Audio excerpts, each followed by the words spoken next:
Hello, all. Welcome. Welcome to the Brooklyn Rail's 464th New Social Environment. I'm Anya, the events assistant here at the Rail, and I have the pleasure and the privilege of being your MC today for a conversation featuring Anna Conway and Nancy Collins on Conway's current show on view at Fergus McCaffrey through January 29th. We'd like to thank the gallery for sponsoring today's event. And we're also thrilled to welcome poet Dare Williams here to close today's program. Just a few quick notes before we get started. The Rail acknowledges that Black Lives Matter and that here in New York, we are on Lenapehoking, the unceded land and water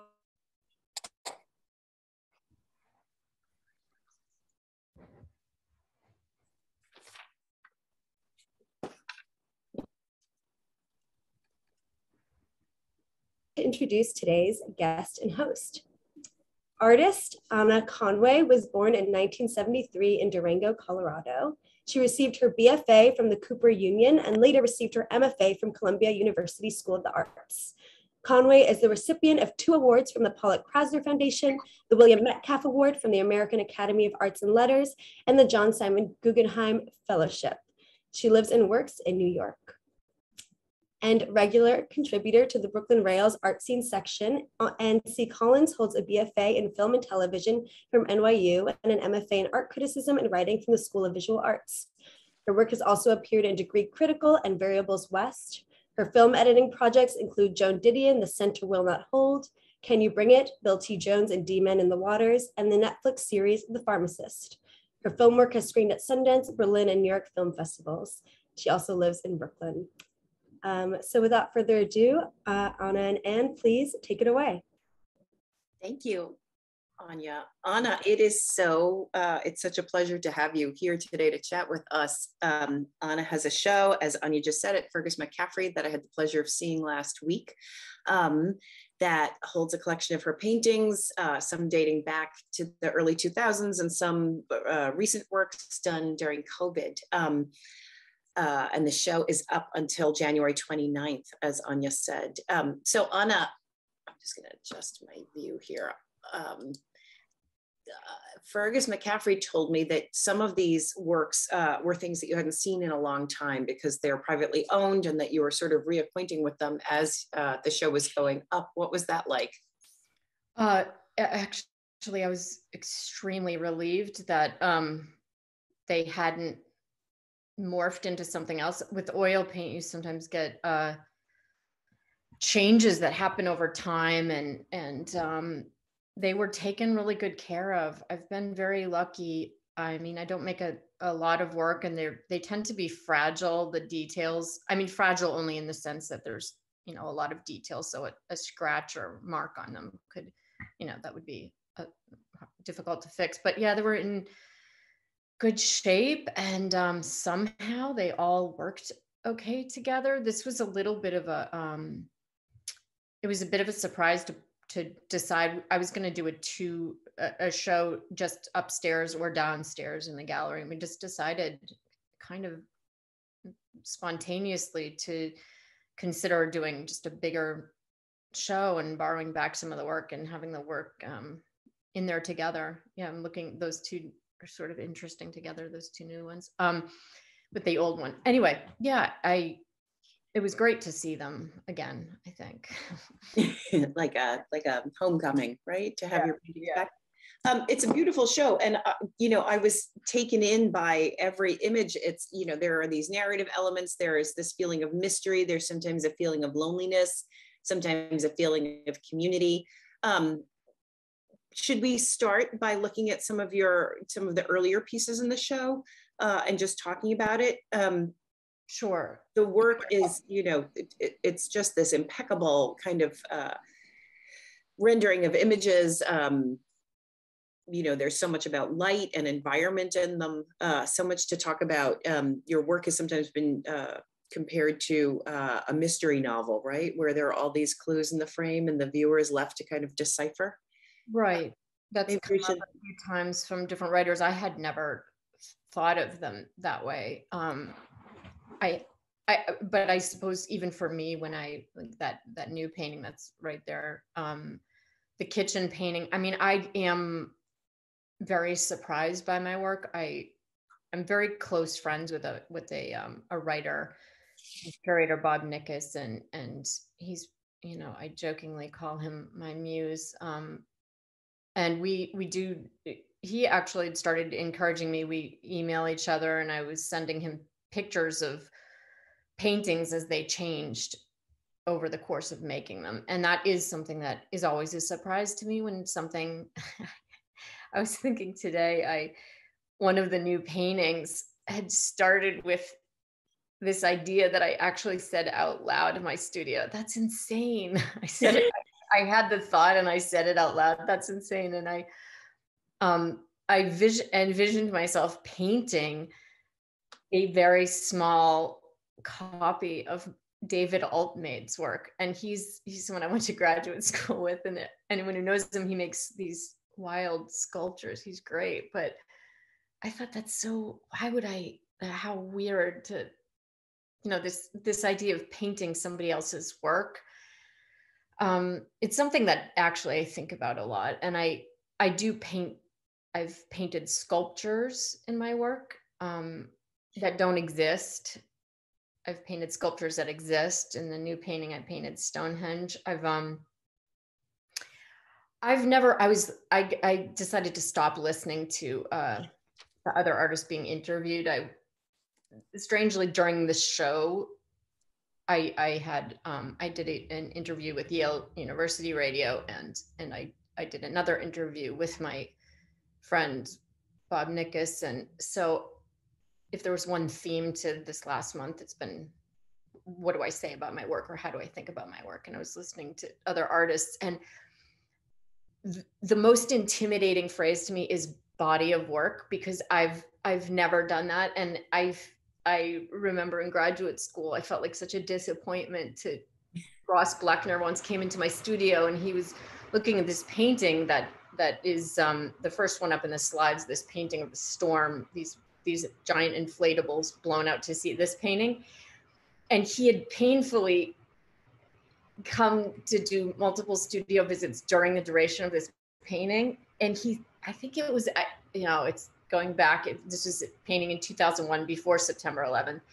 And he said, oh my God, I just want you could have a whole body of work of these paintings. And when it knows Rossi has this kind of intense voice, and he was like, this could be a body of work.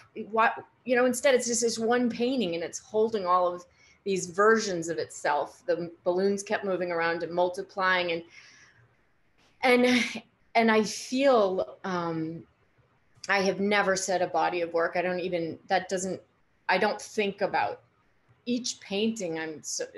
I'm sort of monogamous with each painting. In fact, I generally work on one at a time. I'm starting to change that up a little bit. But I'm just fiercely attached to that one for some reason. And I think in the end, a lot of my paintings do probably contain, in fact, as Bob pointed out when we were talking the other day, one of my newest paintings, Art, contains what look like almost dozens of other paintings or sculptures inside of it. So there's a kind of intensity, I think, about my work where it does in a way contain a bunch of paintings. So I mean, that's just something when I think about a body of work, I don't, right. They feel like a group of individuals in a weird way.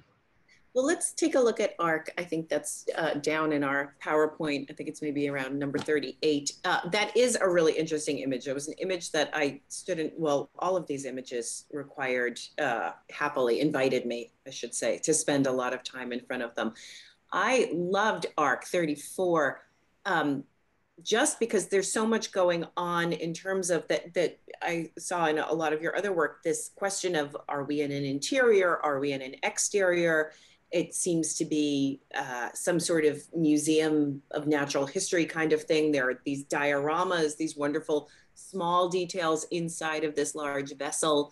I really liked the arrows on the floor, which seem to be directing, you know, where a viewer of this object within the image should be going. There are these flags hanging down. One of them has this lightning bolt. where did this come from? Is this what you're talking about when you're saying, is this what you were referring to? Yeah. Yeah. Where did this come from? It's intimidating doing this, by the way. I feel like it's just you and me, but I realize it's not. So it's kind of. We can take a cleansing my trains of thought, by the way, could go, and it's like being at a crazy train station. So I'll try to stay on track, so to speak. This painting is the one that I was saying. I had this crazy thought that I knew I'm sometimes torn between doing a landscape and interior. And for me, those two if I drop dead right now, I think one of the main things in the work I've made thus far is a back and forth, a conversation just for me between who are you inside and who are you outside. That sounds super corny, I realize, and I actually don't even mean that in an emotional or spiritual sense. I actually mean, are you inside or outside? But those two places also are about privacy and public and who's invited and who's in there. And a lot of times my monumental spaces are being taken care of by somebody else, a steward. Like the one painting I asked you to put in that isn't in the show, I think, is the painting of this farm that I made. And for me, this space is absolutely a confusing indoor outdoor. It's kind of too large, it's too grand. Mm-hmm. But it's also like every man-made structure is just this feeble fragile object. And even when you think they aren't, I mean, I think we all, Notre Dame burning.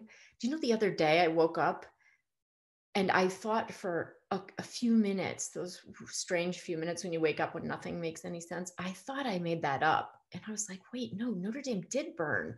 Right. And I had to really think about, did that really happen? Or is that something that just happened in my head that seems, well, it's so unimaginable, right? There are some structures that we just think are just never going to move or that are just not susceptible to damage or just even our planet, of course. Yeah, the biggest structure. Yeah, we're all like kind of tied on it together, and right.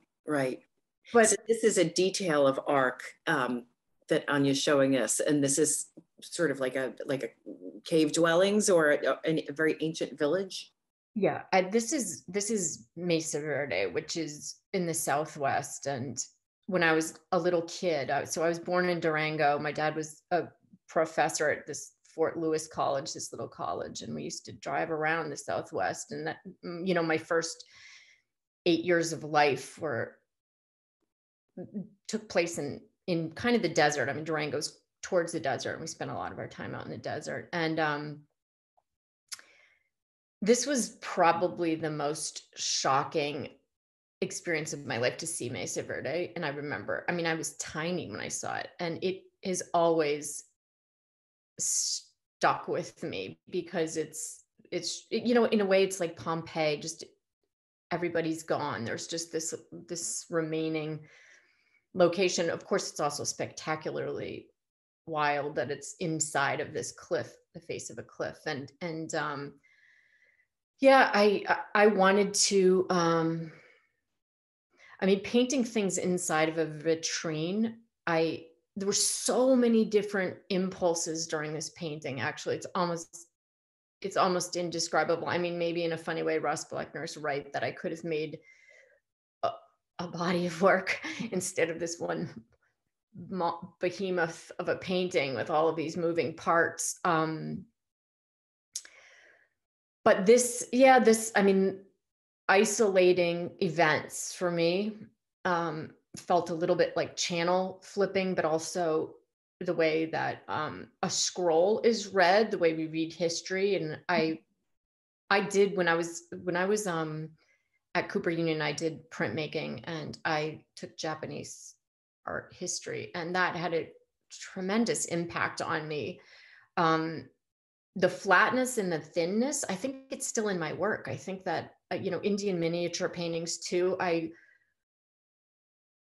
the nice thing about, I transferred to Cooper Union, and the nice thing about that is I had no idea. I didn't start in a freshman art program and it wasn't very organized. So when I got there, I was just adding on classes. And so it had this kind of wonderful influence of allowing me to maybe, think in multiples. And I think in some ways printmaking is still in there in a way of this layering process that I do when I'm painting. But yeah, this is Mesa Verde, and it has personal significance, I guess. In paintings, my paintings are actually pretty personal. They're very I thought about this recently. I don't make very like sexy, it doesn't feel like sexy or personal work. It feels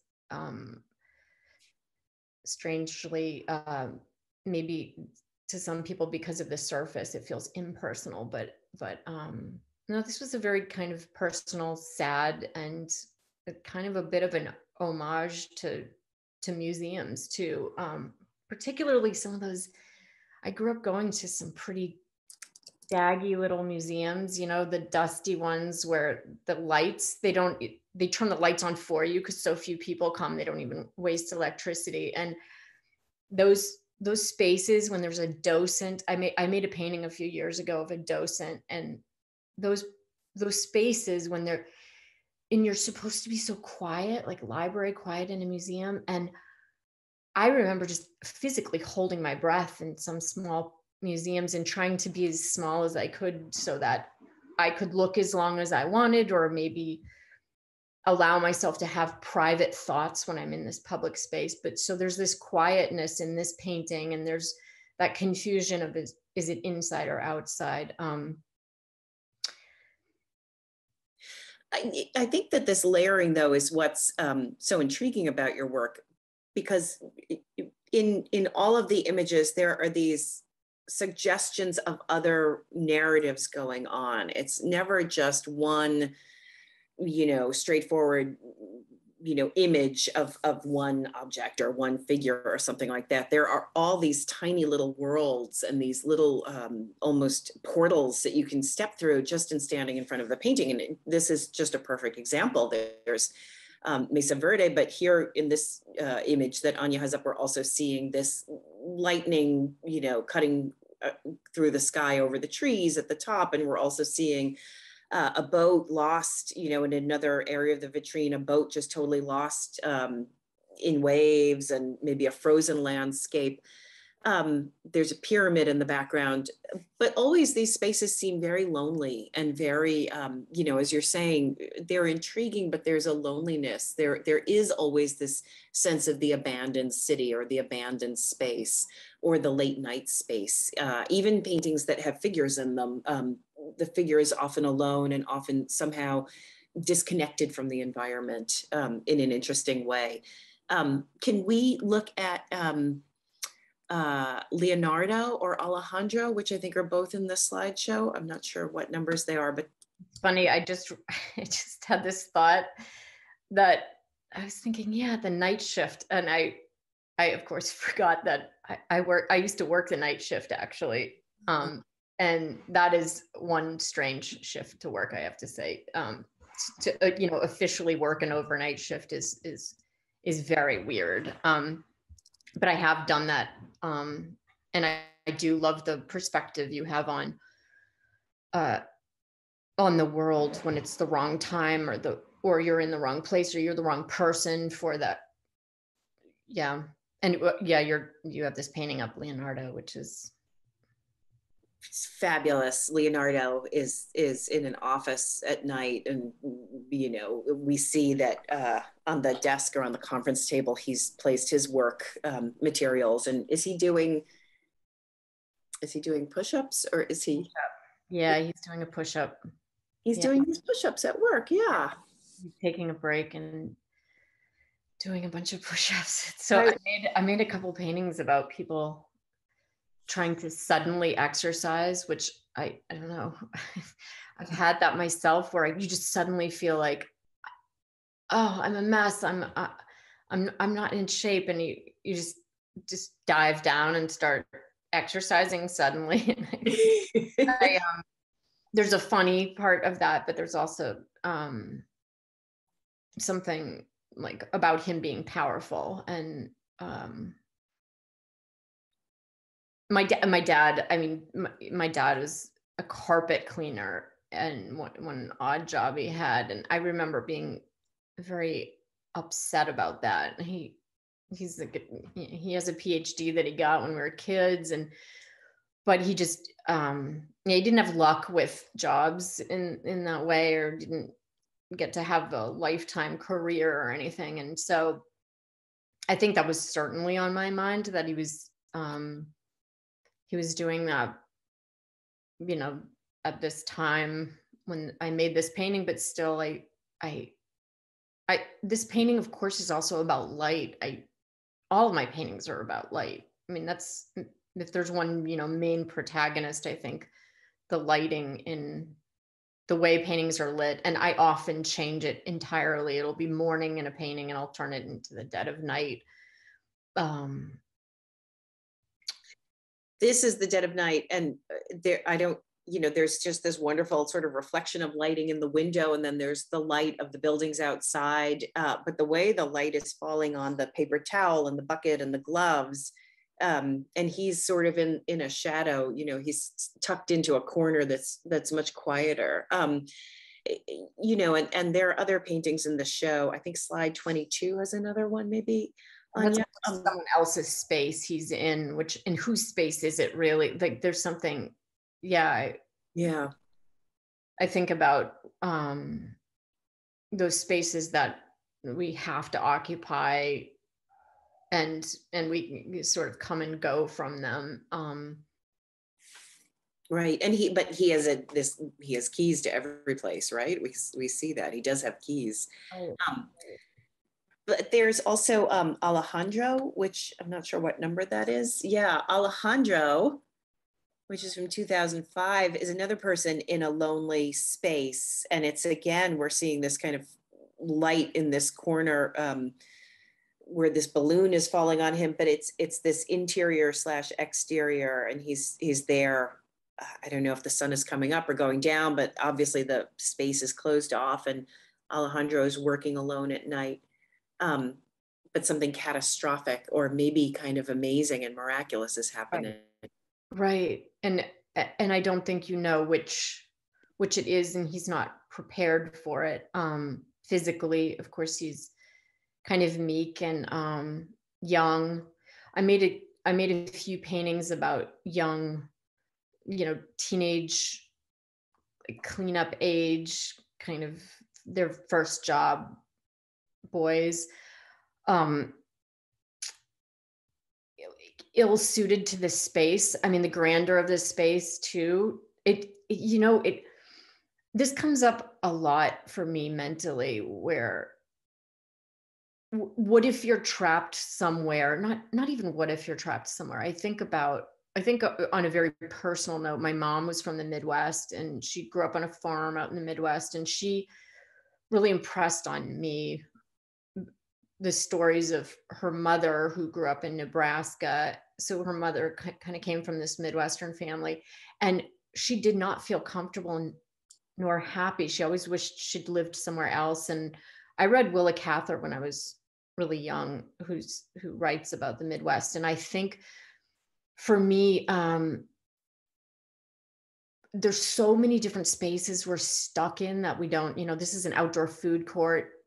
I'm imagining it just somewhere, anywhere really, but it's the most beautiful place you have to look at. So you project beauty, but there's something kind of to be ashamed about that it isn't a beautiful place. And that kind of, when there is beautiful light inside of an ugly space, or if you're not the right person at the right time, and that just this, maybe those places that are uncomfortable, to me, feel like that's probably where most of us have our transcendent experiences. In some ways, it's not usually the pressure to have it in the right place at the right time isn't usually when that happens to you, it kind of catches you by surprise. And I think for me, my paintings, they do catch me by surprise. And I guess I expect that they probably surprise people because of their content or the narrative. I don't know. I mean, maybe all I know is my point of view on it. You can't even trust other people, even like people you're closest to can probably lie to you, and but for me, yeah, I want to describe a place and allow it to have its own strange beauty, even when it's not the right time it's not the right place, it's not the right time. These are like Home Depot ugly spaces, the uniformity of it. But there he is. Maybe he's having, and it's that, is this the greatest or worst experience of his life? I don't, And there's something very cinematic about it, and that term is so often used. So I'll specify what I mean is that this is this moment, like the greatest or most horrible, horrific moment of his life. But it is this, from now on, this person is changed forever, whatever this event is that, as a viewer, we can only guess at. But it's like you said, it's this, moment that changes him forever. It's this sort of, awe-filled event that's happening. And it's happening in this moment that you're painting. It's not before or after. It's just something astonishing is going on. And that's true of so much of your work. And sometimes it's a smaller moment that's happening, like in The Visionary, you know what I mean? But in this one, it's certainly something totally unexpected. And is he prepared for it? And will he recover from it? And we don't know, but it's just the excitement of that moment. And your use of light too is very cinematic and very, as painterly as it is, it's also very cinematic. It's things are sometimes heightened or made magical. The light, I think in this, in Alejandro is magical, that sort of light in the corner of the frame, in the corner of the space that he's working in. Sometimes it's also that, that I think the thing that lends itself towards that idea of cinematic is that it's invented light, so it doesn't feel, when there's something a little bit wrong with it. Yes. Because it's not just, it's not a failure of imagination, but for me, it's, when I imagine a place, I want it to, I do the thing that I love about paintings is that they are still, that they will never, that they don't move. It's something I've thought about recently, how, I can't remember what I think I said. It was kind of almost infuriatingly still, because paintings just are not going to budge. They're, once they're hanging. Although I keep changing mine all the time, so I shouldn't even say that. But they are very, they're not kinetic. They're immovable, and so they end up kind of having this like potential of moving. And I think all of my favorite paintings too, and which are very different than mine, I have a lot of different kind of paintings that I think about, but they all share that they're still when you're staring at them, and they almost, if you look at them long enough, they feel like they're going to vibrate and something is going to give, or there's going to be a resolution. And there never is with my work. And that is something that I actually, for some reason, feel compelled to lay out a place that doesn't have a resolution, that it is this is passing through time, but it's, it's not like I'm trying to withhold some sort of catharsis, but there, anyone who's alive knows there sort of isn't one. It just keeps, that, and you can see it different ways. I guess for me, some of my characters are, what's that phrase? I'm trying to think of, I think I wrote it down. But I don't know, I like that idea of like that the word circumscribed, like a circumscribed existence or the sameness of it. And when a circumscribed object that they show, like as a definition, is the circle with with a random shape inside that can't get out, but there's all these points that touch, you know, the globe or whatever, that space. And I think that my paintings are like little pokers or pointers out, but there's no resolution to them. There are these fixed moments that are, because of the nature of painting, as you say, these fixed moments that are so full of tension, it feels as if everything is going to, the world as we know it is going to cease to exist, or everything is going to suddenly explode or fall apart. There's this sense of atomization, but it remains fixed, as you said, because it's a painting and that's the nature of it. So you're always on this precipice, right? Maurice Blanchot talks about the disaster is always coming, but the disaster never arrives, you know? And I think that's very true in your work. Something is about to happen to Alejandro, but we don't know what. Hopefully this thing flies away, because I'm quite fond of him, but you know, perhaps not. Maybe it just collapses on top of him and we don't know. And I think that's the tension. There's so much suspense in the work and in this space. And getting back to that light, it's that magical light in which strange things happen, right? There is that sense of the light as character, of light that's not quite natural. It could be explained, but there's a quality to it that makes you feel like the light shifts and then you know something's going to happen. And then, you know, we enter the painting at the moment when you know, we're on the precipice of disaster or transcendence. Right. There's another space I want to talk about in painting. I think it's painting 17, Somebody Call Someone. I hope I'm getting the name right. I might not be.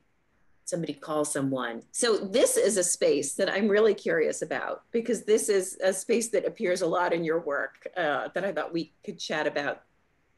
The stadium, right? I was actually, when you were talking about the light and that, that, you know, what is a catastrophe and what kind of a catastrophe would it be? You know, what could light or the absence of light? Of course, you know, the ideas seem sort of terrifying. I had an absolutely awesome experience. I went to, I actually specifically asked for this experience. Enron Field, before Enron collapsed, the company collapsed. There was this Enron Field in Texas, and this friend of mine and I went down. I was taking a class, a digital media class, where I was basically learning how to use a video camera. And we went down there. That was going to be my plan B. I thought I could become an editor. I needed some skills. I come from a very, you know, a utilitarian focused family. Like, got to make sure you have some skills. And so I thought that was a good skill to have.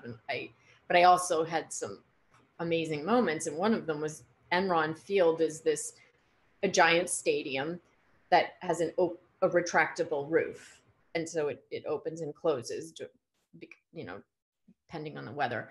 And after leaving Durango, Colorado, we ended up in Foxborough, Massachusetts, which is where I went to, you know, elementary and high school.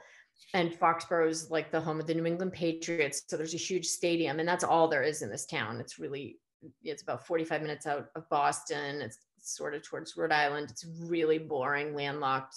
I didn't love growing up there, but anyway, there's this monster stadium. And so I worked there starting when I was really young, actually. And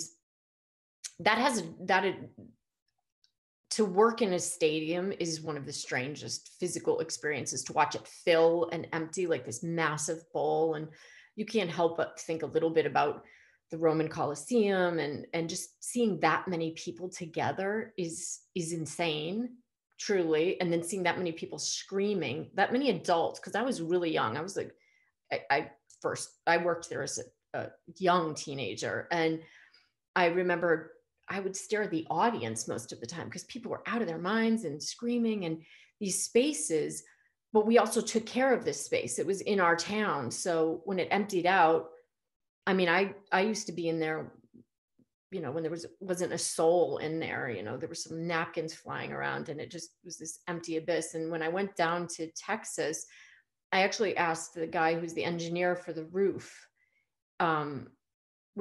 We went when it was completely empty, and I set up my camera and we had him open the retractable roof from having it closed, and all the lights in the stadium were out. It is I mean, the guy who was there was like, oh my God. He said that afterwards. It was like we had some weird spiritual experience, which sounds, but it was really watching, like, how did humans build this?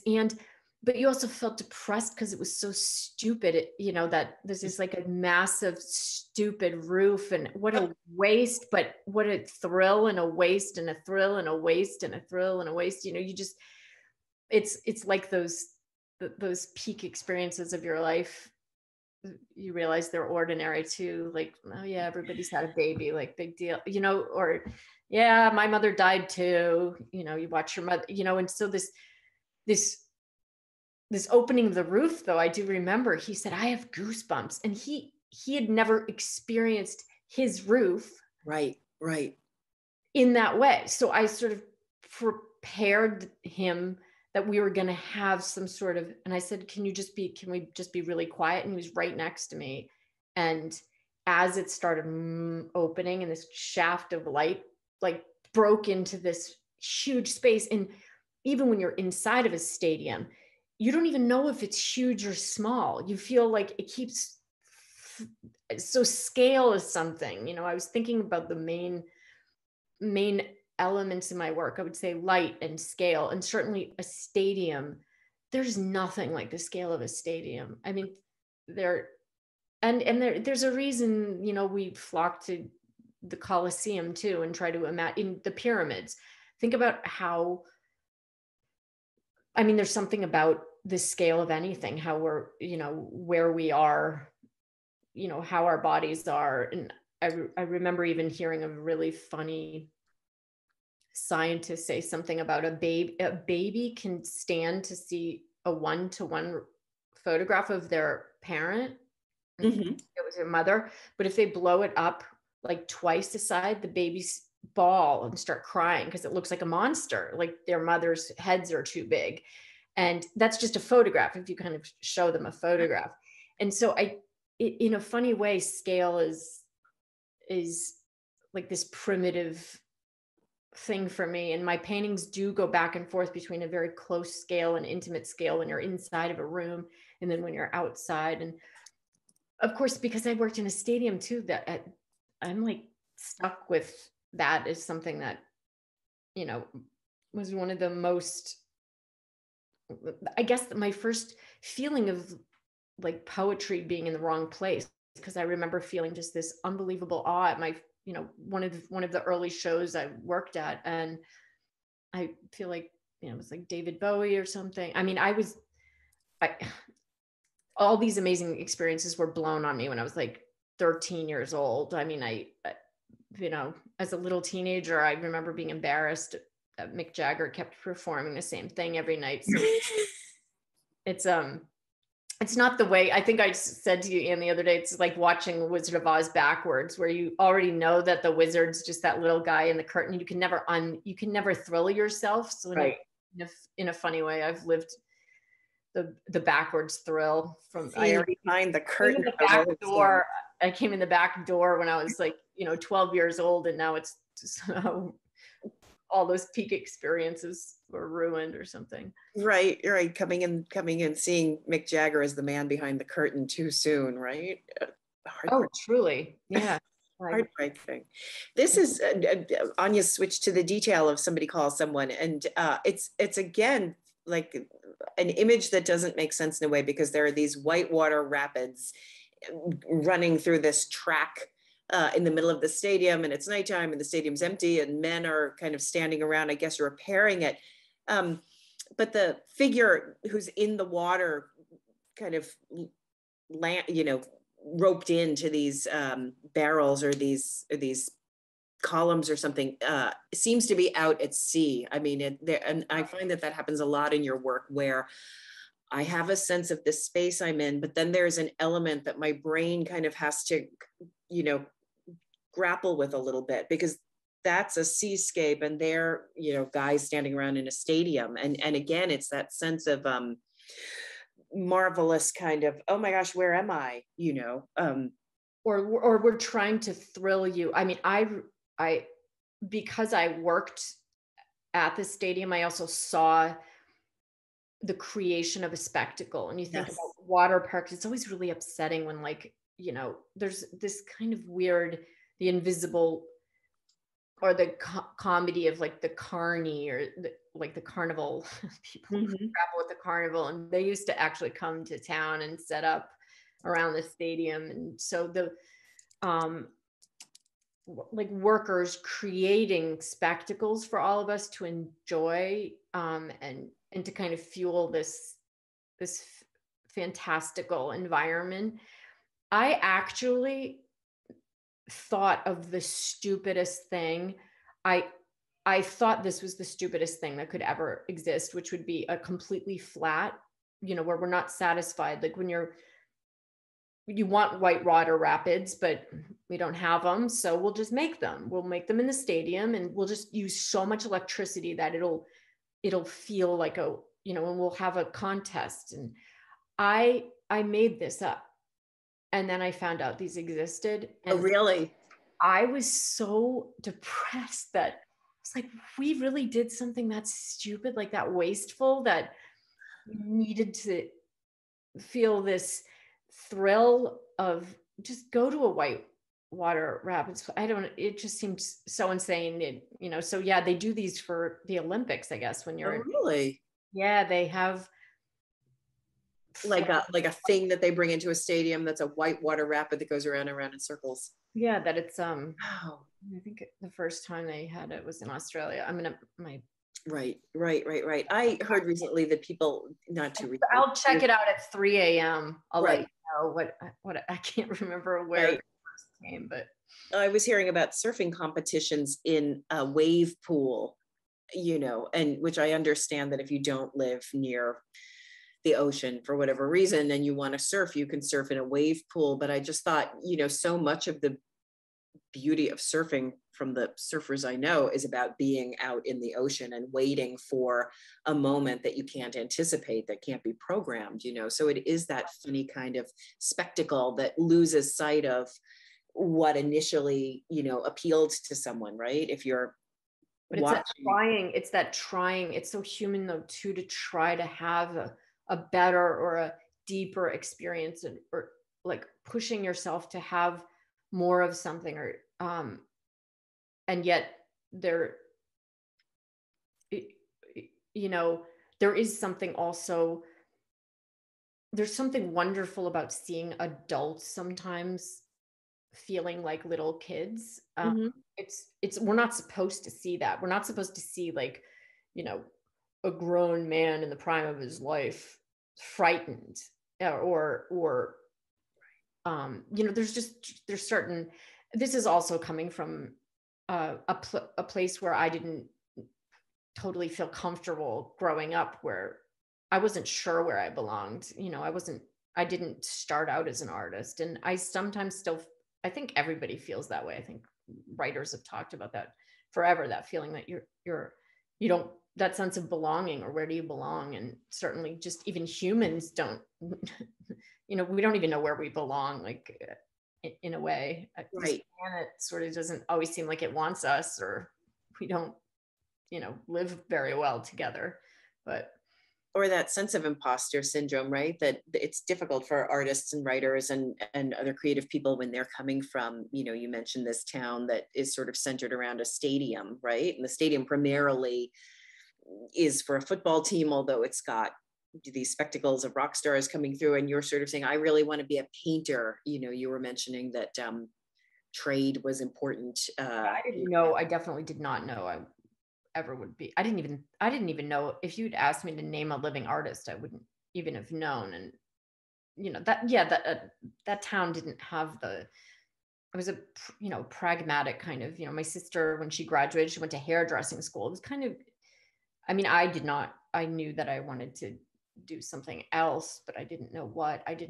I was very afraid of getting sucked back into just something, Right. a circumscribed existence like my grandmother had on a farm. I mean, someone else would find that. I find the farm, like the hipster movement towards farms, amuses me, because I think of how desperate she was when she was growing up there, and how lonely. And some of Willa Cather's work, when you know, she describes this unbearable emptiness. And, you know, that fear of, there's different fears and they're all so human. They're all so similar, the way fear works. And, you know, my mom, as a little kid, one of her scariest moments, which is pretty darn scary, one of her cousins disappeared in quicksand.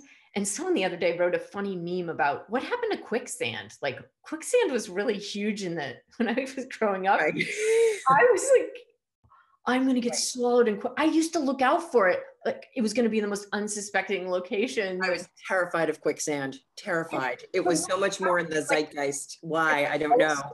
Ulcers and quicksand are just gone from the face of the earth. But my mom lost her little cousin, like a 5-year-old died in quicksand. And I remember being like, when my mother told me, I almost passed out. I thought, oh God, there's something I have to think of, like a quicksand. And my mom said, oh, she was like, listen, she tried to make me feel better. And she said, oh, listen, all my cousins, there were too many kids, there was too much space. And I remember that idea that, you know, when you're a farm kid, everybody had too many children, too much space on their land, too many. And that certainly wasn't a problem when I grew up in this little house in Foxborough, you know, with these tiny backyards, and certainly not New York City, like the too many children, too much space. That's not even a thing. And yet that was a terrifying existence for her. So yeah, for me, this painting that you're looking at now, Here Comes Everybody, is this is a stadium in a completely different way, in that electric, icky, like half amazing, half vulgar. You know, it's a funny thing. I was sure that if I could finally meet the right people, there would be people who did not like football, you know, because I grew up in an all-girl family in this town where men were just like bloated, important, of course, because like there's nothing more bloated than like the NFL. And of course, rock, you know, stadium rock musicians and NFL players. And for those to be the heroes where I was super, you know, right. I mean, I cannot, you know, I weighed like 90 pounds soaking wet. How was I going to identify with this? You know, I'm not athletic. I'm not, you know, I wasn't going to be a rock musician. And I did, for this work particularly, I did reflect on how I would get shivers in the stadium when it was empty, and shivers when it was full. And then there's this kind of this ordinary part about creating a spectacle. So I imagined everybody coming together to make, you know, when they do that marching thing on Super Bowl, you know, when everybody's moving together and they make a shape. And they're really scary. I mean, it's really, you know, I mean, Hitler used those form, right? Like organized people marching there's something horrifying about it, I guess. Absolutely. And but like a lot of my work, I do see the humor and the, you know, I think in the press release, it was the marriage of bathos and pathos.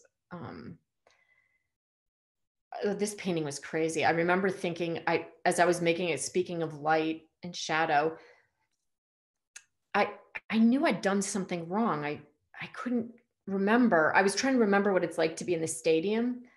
And there's something very particular about the light too. And I was trying to remember what it was about the light. And I couldn't for the life of me think what I was doing wrong. And I was destroyed when I figured it out. I was like, oh God, wait, everybody had a lot of shadows. Oh, because it's and I almost started crying because I don't know what compels me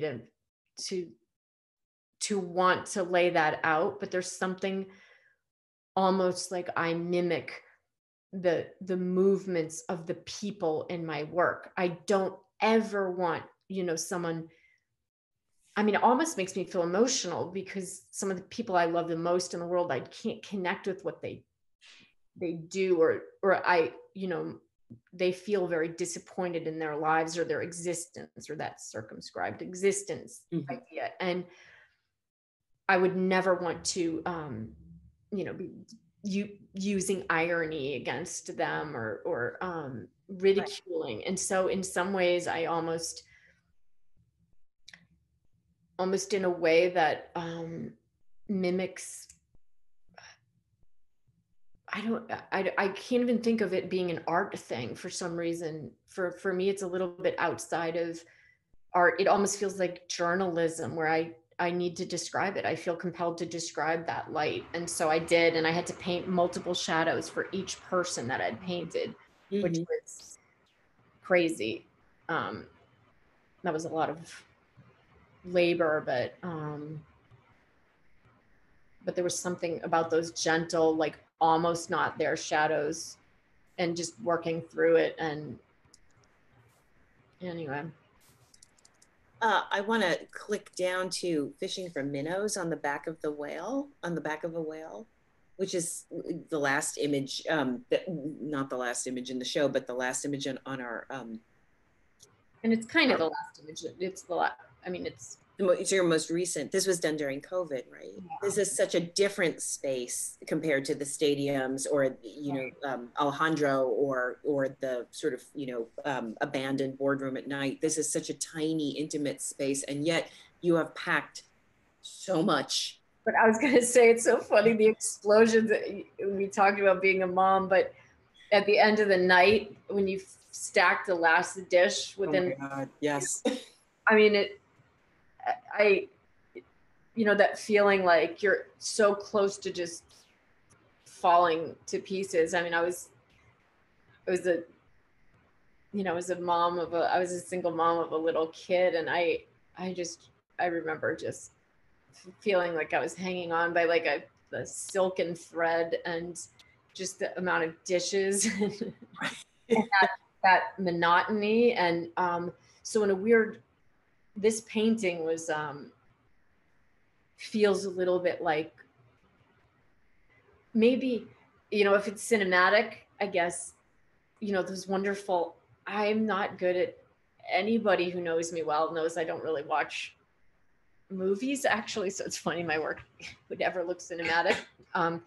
But the Danish movies where nothing is happening, but you just feel like there's going to be an explosion, just yes.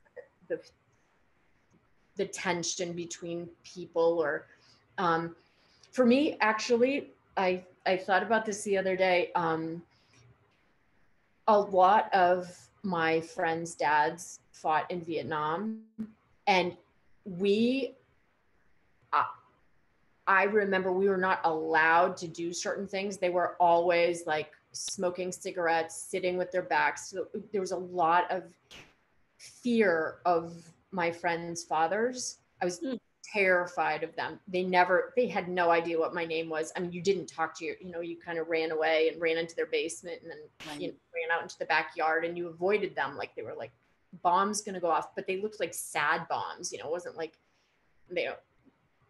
whatever, that monotony of their lives that they were living now as workers or what have you. But for me, this painting actually feels, I wanted to paint a stressful interior, but to offer the person in there who, of course, like if we're going to be all cornball, like I remember like reading Stephen King's memoir on writing, and he said it came as a total shock to him.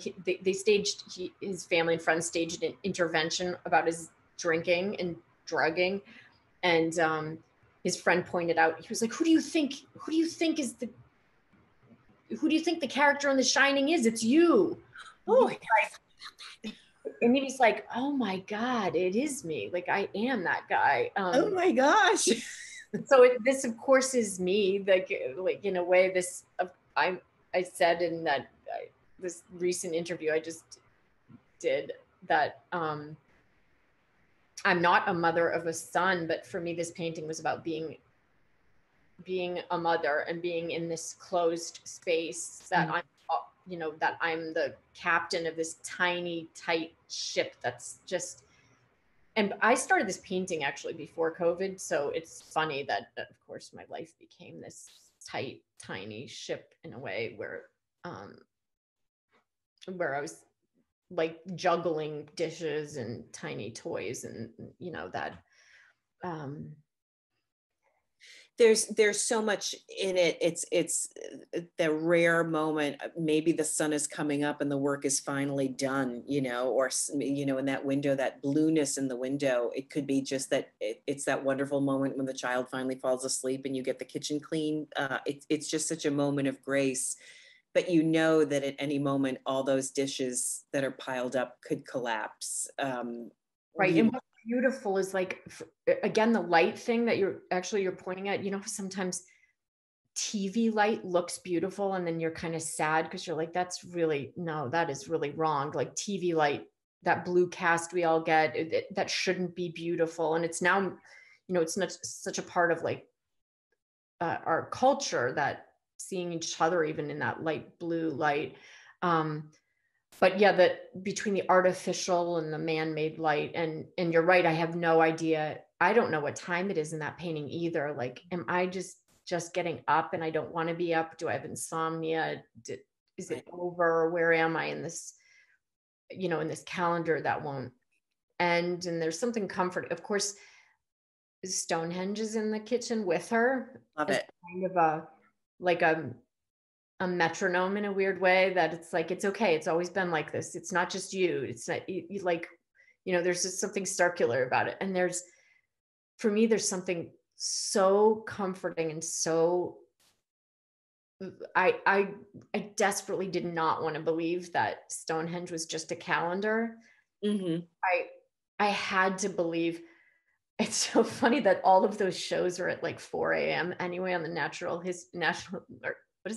History Channel or whatever. Those, right. Like, we're gonna reveal how the pyramids were made, and it's always gonna come on at like 4 a.m. I know, and they don't tell you until the very last 30 seconds. Yeah, and it's actually, I'm always afraid they're really gonna find out the secret, but they still can't. So there's that wonderful, that suspense about, you know, nobody ever knows why we're here, and that's kind of. So yeah, that calendar, I made a calendar out of Stonehenge, right up at the top between the numbers 3 and 6. When you visit the gallery, you'll see that that's actually the months of a year from January to December, with each little date perfectly painted in. And you have these magnet numbers, which, you know, when you have children, are so much a part of your life, you know. They're there, and then they're clustered down at the bottom. I was talking to Allison at the gallery, and we were saying we didn't know what the numbers meant, but that they're just, you know, those magnet numbers, and the dinosaurs and the army guys are so touching to me, because that is the only thing that kind of gets you through those timeless moments of parenting, when you know, just those things of walking into a room and there's a dinosaur, you know, in the sink because the dinosaurs needed a bath, or the dinosaurs are going to eat the army guys, or all of those details are sort of the only thing, I think, in an image like this that lies between you and a total meltdown, you know, grown-up meltdown. Right.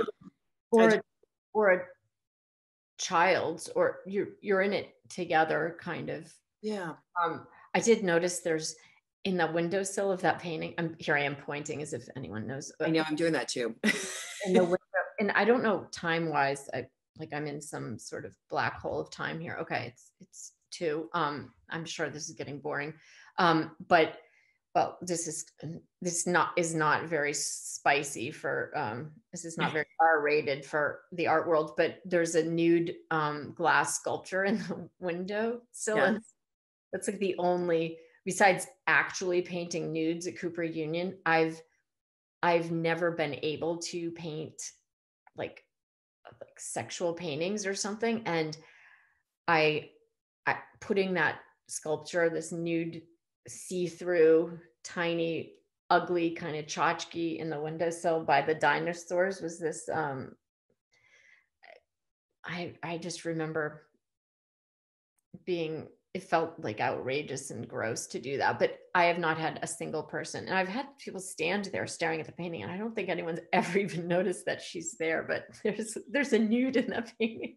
You know, I noticed it. And what I noticed is that because of her positioning, she's kind of droopy, you know, her breasts are very droopy. Oh, she's holding up a holding all the weight, right? She's supporting all the weight. She's nude, but in the context of the maternal, parental image, it just feels like, she's got her top off, because that is just, so much a part of early parenting, right? Where you're just like, what do you need? Yeah. And there's something so miraculous and so boring about breastfeeding. You can't believe you made a baby. But it's also, I was a live-in nanny. So before I had a baby, so I already knew how grisly this. Right. I lived in a family. And so I knew it was a bit brutal, but there's something not, she's actually working naked, really. Yes. Yeah. I noticed that in the gallery. I thought, oh, I know that feeling. Just in context, there's just so much, the tension in this between the joy of having a small child, because it is absolutely a joy, but also the exhaustion and the, cycle, the endless cycle of having a child. Those dishes will be dirty in an hour. I'm seeing for the first time that wine glass in the back. Yeah, that thrill too, though, of painting hysteria inside of a quiet painting. I mean, paintings are so quiet. They really are. They're so still. They're so quiet. There's something so awkward about them. And like I said, in museums, everybody's so quiet, and gallery, they aren't raucous places. And so in a funny way, that, like, growing up, if we went to, my parents were, I would go to church, I always feel apologetic to an art community that I ever was.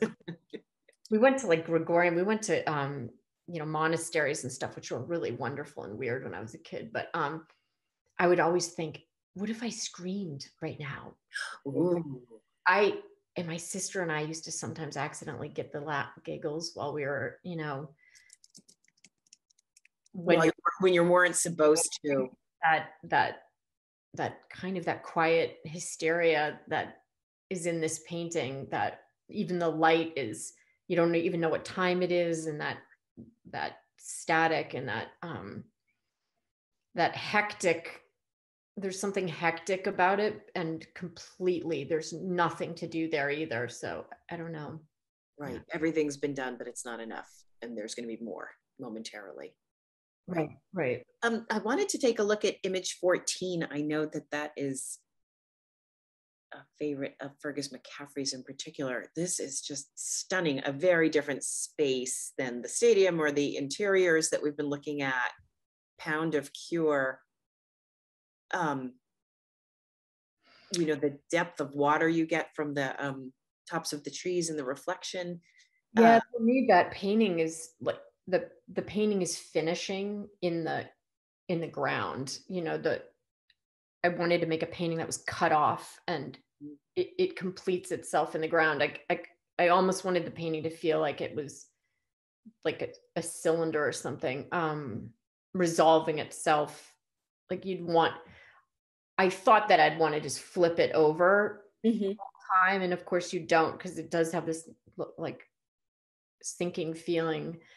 And on top of like wanting to make that space real and electric, there's something kind of electric when the sky is at that, you can't even decide if it's if someone asked you what kind of a day it was, you wouldn't know. It's just that white sky where it's right, like paper. The sky is very flat. There's no depth to it. It's just a white glow. There's no cloud. There's no, And I also wanted this in that same way, maybe that, like I was saying, that quiet hysteria that right before, you don't want to be the one that screams or says, this is really bad, things aren't going well, or that, whether it's just yourself when I have a friend who even posts about, it always sort of feels like she's psychologically maybe on the verge of an apocalypse. You're not sure, like her meme, you're like, it's a little funny, but it's also kind of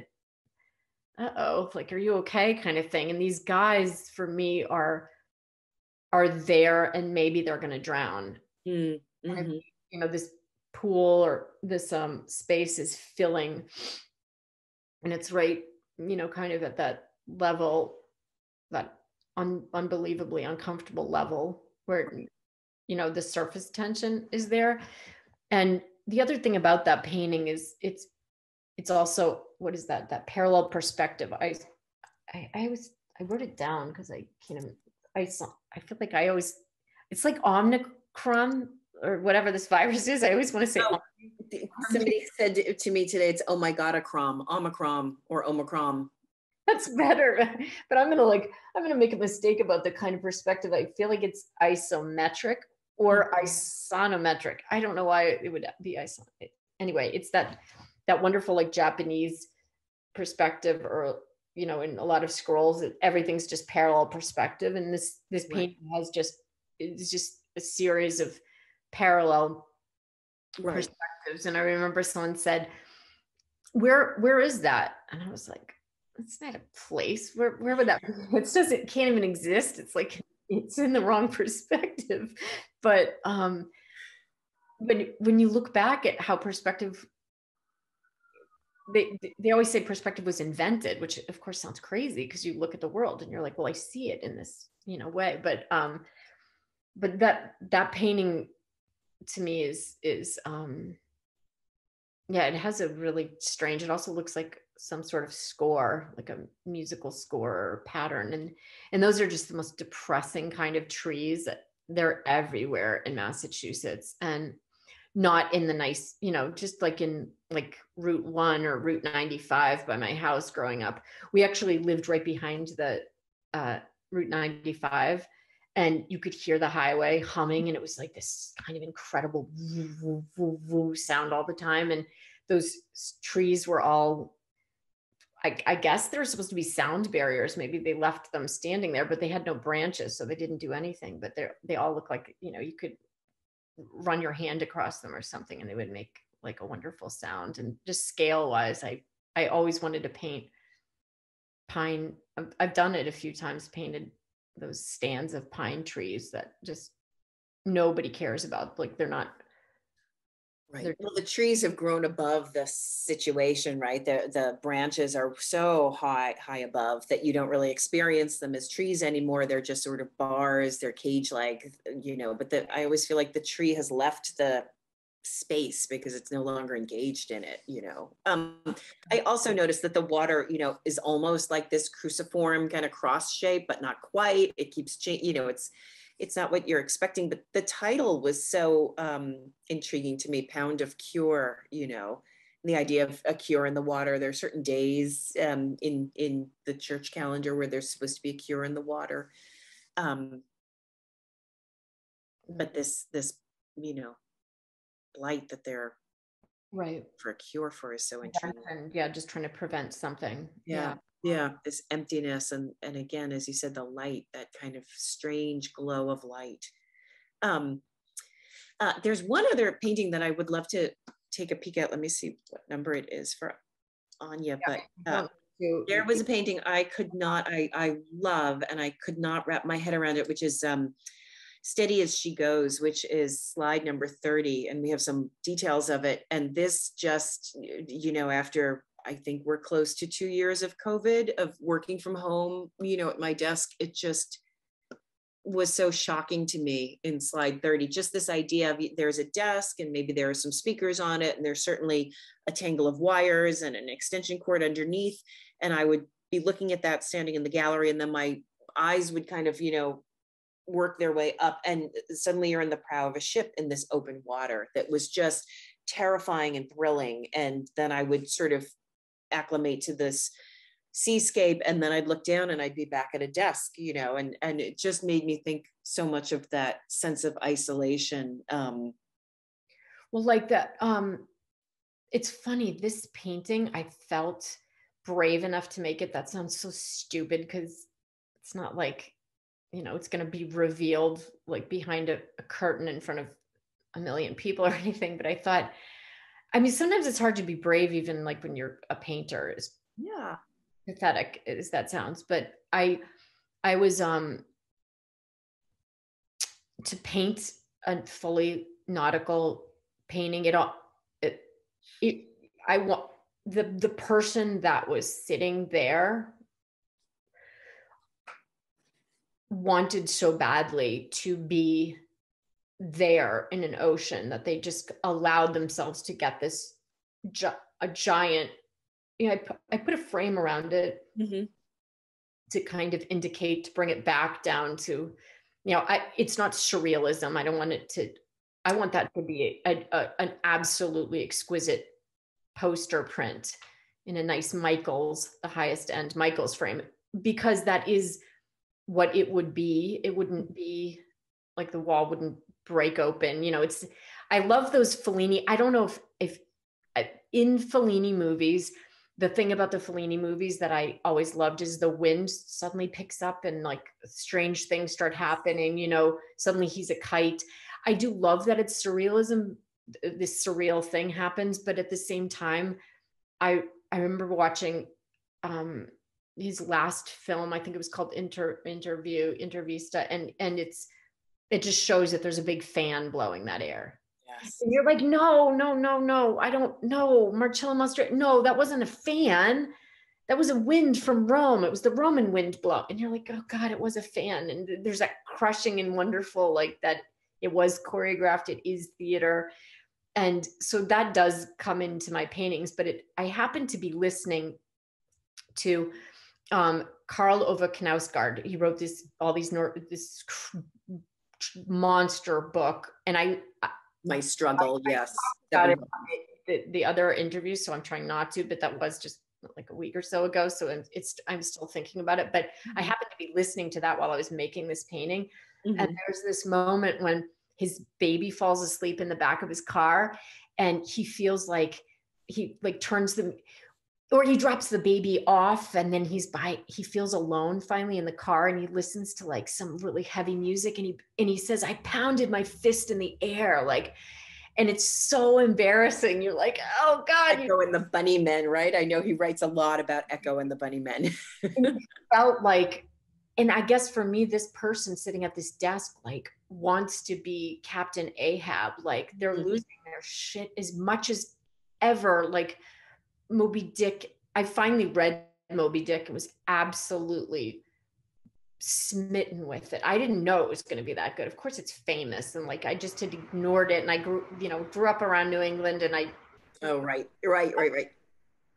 But this is my Moby Dick painting kind of, and it's as it's about feeling tortured, like Ahab, and it's an embarrassment because of course that like the net under your desk is like just a gaggle of wires. But sometimes when I'm down there trying to figure something out, I feel like weeping, Right.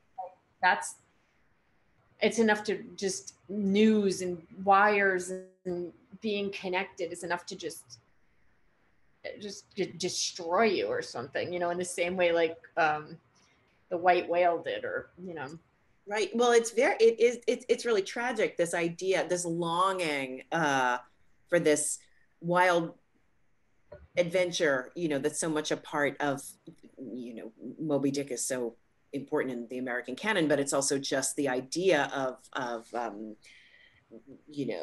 navigation by, over the sea, and the endlessness of the ocean and the endlessness of the sea. And there's this wonderful kind of piece of coral on top of one of the speakers. And then I also see that there's like a really nice little cactus tchotchke there. But how limiting the desk and the computer, there's not even a computer on this desk, but the wiring in of our existence, that we all became so aware of in COVID, has just left this ache for just a physical experience of the planet, that like this, yeah. Two speakers look like they're kind of like that void of it, that they're going to offer you something, but they're just so, I mean, I love how speakers look. I don't even know if speakers look like that.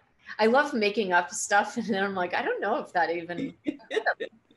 I love these speakers. Like that faux wood and the wood, the paneling, right.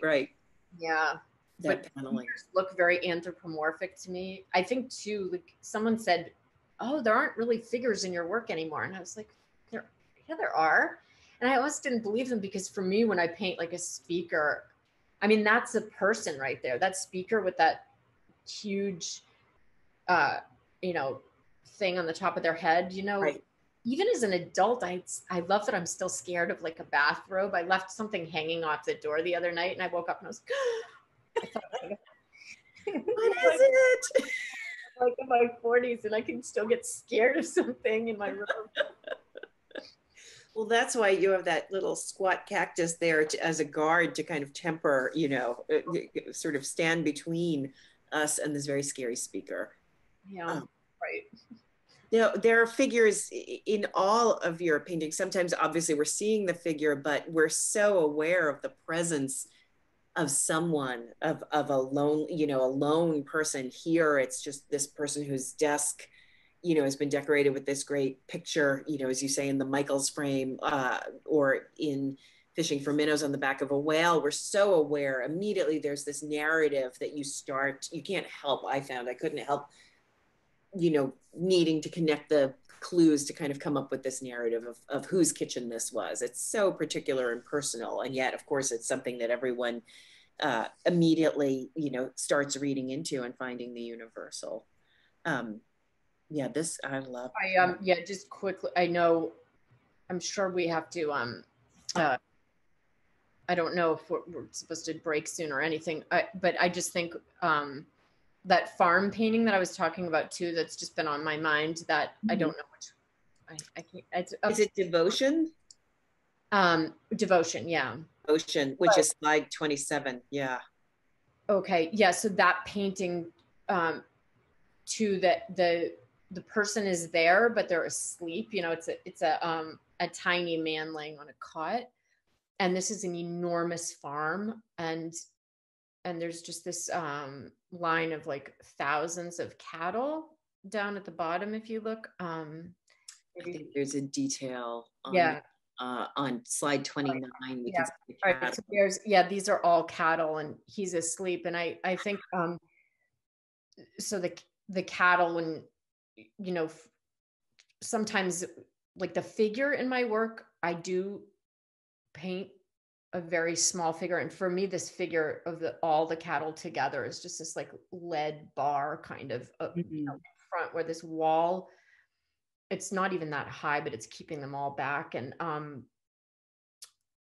for me, like the figure of the speaker, but the figure of the space, again, this painting too, there's a huge fan, and that is definitely my Fellini.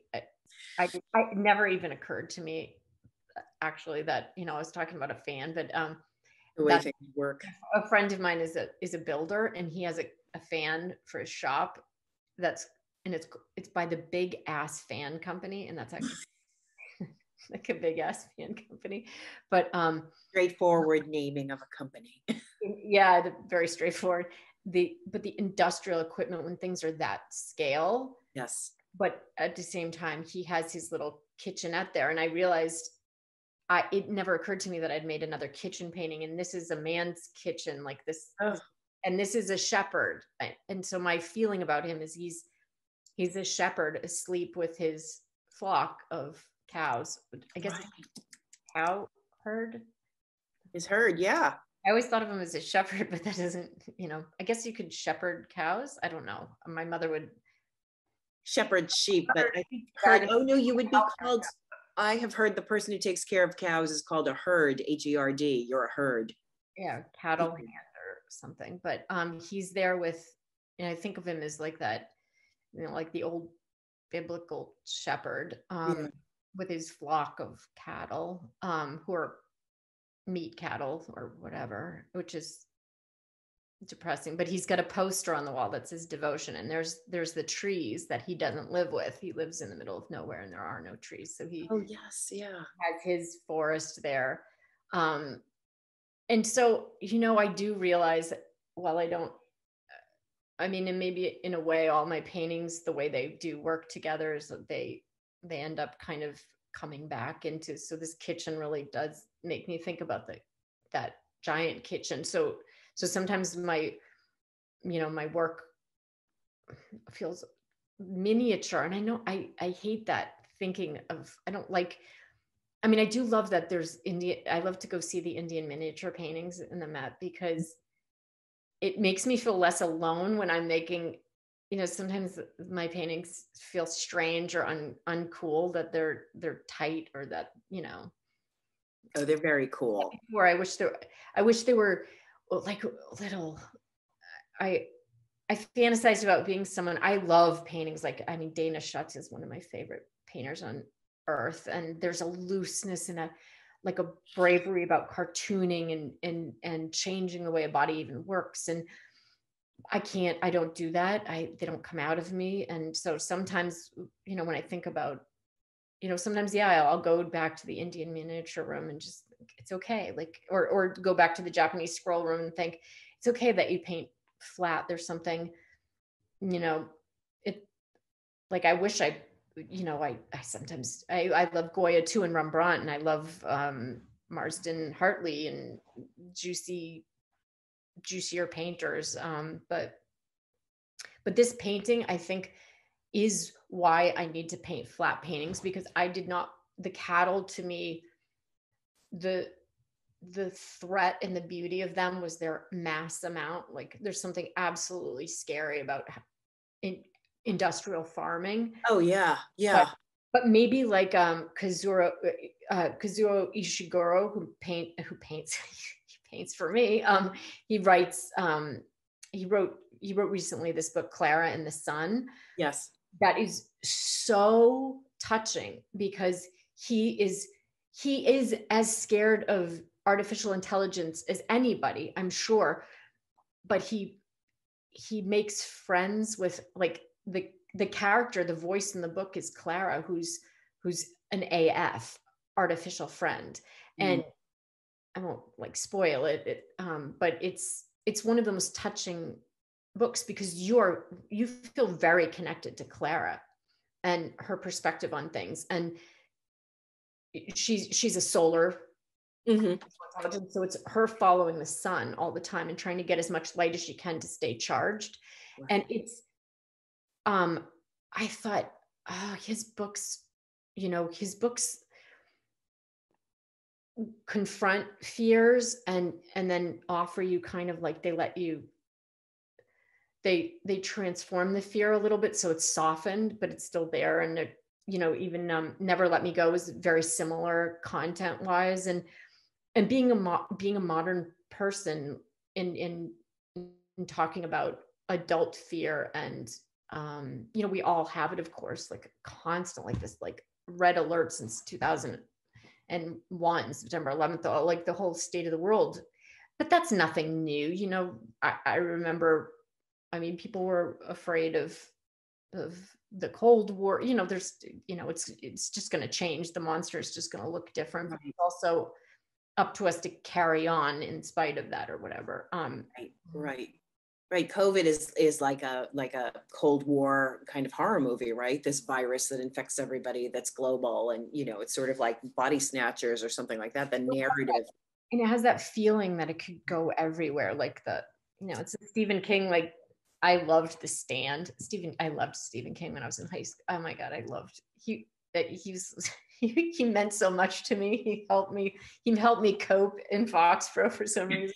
I think I wanted to be Carrie. I wanted some bigger forces were with you. Yes. Other forces would come in and change things. Yes. Yeah. So I think actually that's maybe we should end on, shouldn't we sort of end, Nick? I think you were saying like an hour and a half, and then maybe we can look at the chat room, or, but I'll end on a funny, I would never have expected. I actually made a painting that was called, It's Not Gonna Happen Like That. And there's a Post-it note on a mirror that says it's not going to happen like that. And this chat definitely didn't go how I thought it was, which not that I actually like it, and this is definitely not what I thought about ending, but in terms of like that horror that might be happening in my work, and then that where it doesn't happen, and to allow myself to let it be a little bit of a threat, and let you wonder is the person going to get killed or saved, or is this okay? What's happening here? Like, can I like this kitchen? Is this woman okay? Is she safe there? Is that dish situation as bad as it looks? Or, just whatever those questions are. Again, to go back to Stephen King, who embarrassingly, he's just one of my early, like, I love to read his books and escape from my own head. And he said he'd been a janitor, and he thought he was cool, and he grew up with only boys, like I grew up with only girls, and he was emptying the girls' stall bathroom, and he found sanitary products, and he didn't know what they were, and he was like, what's all this blood? And that's a Stephen King story. That's so funny. Coworker, and he said his shame as a person, that he didn't know what that was or what it was for, and his coworker was like, you idiot, like this, it's a girl's products or whatever.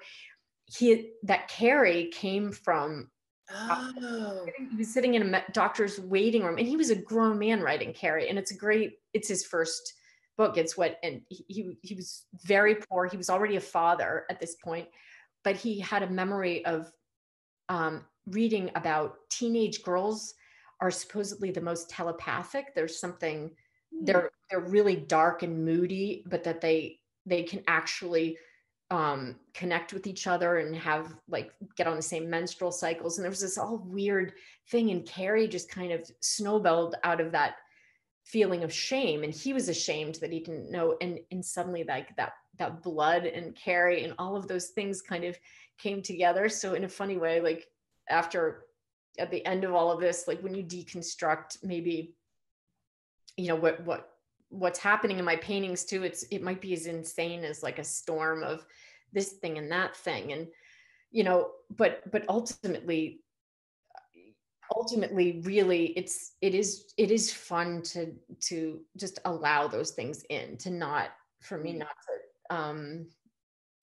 I channel those associations, to let my paintings get too cumbersome, which they sometimes do, or to be, it does happen in my work. They get very thick with figures and layers, and and I have thought, I will probably continue to fantasize about being a painter that output is different, and I make a nice body of work every 18 months and can show it. But who knows? It'll probably end up, I'll just keep making these monsters that I lug around. They're fabulous. Do not stop making these. They're fabulous wherever your work takes you. These are just amazing. It's an amazing show, and a show that you really want to carve some time out to see and to spend some time with each work, because each work just drags you in, and you don't want to leave it. So much to think about. So Anya, should we turn to the questions in the chat? This has been so much fun. I hate bringing this to a new moment in the NSE, but I know that we have some great questions. Thank you so much, Anna and Anne, for this conversation. I was just completely enthralled. And our first question will come from Andrew Woolbright. You should be able to turn on your microphone, Andrew.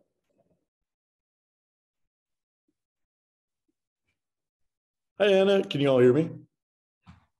Yes. I got a two-part question. One, have you ever seen Rem Koolhaas's House Life as a documentary? No. I was just looking at the chat, and that no, I haven't. It's like a top 5 for me, but Koolhaas famously says all architecture is dead, and it's all just about air conditioning now. Like, there's no design. And somehow involved with Documenta, some people got his permission to follow his house cleaner around his personal house for a day and record her. And it's like the most stunning, wonderful documentary. But she's carrying this giant vacuum cleaner up these like minimalist, brutalist stairs that are inset in the wall. They're like little triangle pieces, and she's like trying to like manage this giant cookie thing. But wow. going off that, especially the last painting with devotion. I was wondering if like architectural theory is any type of kind of prevailing thought within the work. Like I just think of like the vertical wall space of that last space of just filling up a room with that kind of air conditioning. Are you thinking about critique towards interior space? I know it's mostly about lighting, or you're primarily interested. Oh yeah, I definitely. I mean, I can't help but when have that experience of being inside of a stadium, particularly that expenditure of materials and the amount of when there's that many people together, and the amount of trash at the end of it. I mean, to see after a concert what a stadium looks like is, I don't think you can't have that experience and have a simultaneous experience. You can't be there and have any other thought because it's so overwhelming, right? You know, it's like I've actually never said it that way, but yeah, you can't have simultaneous experiences when you're being on, you know, when you're inside of a space that's that dominating, even for whatever reason, like you're saying, like something glass, like watching that woman, you can't watch someone go up minimalist stairs where there's no railings and not feel some stress or you know, and you're ultra present in certain spaces because they're so overwhelming, I think.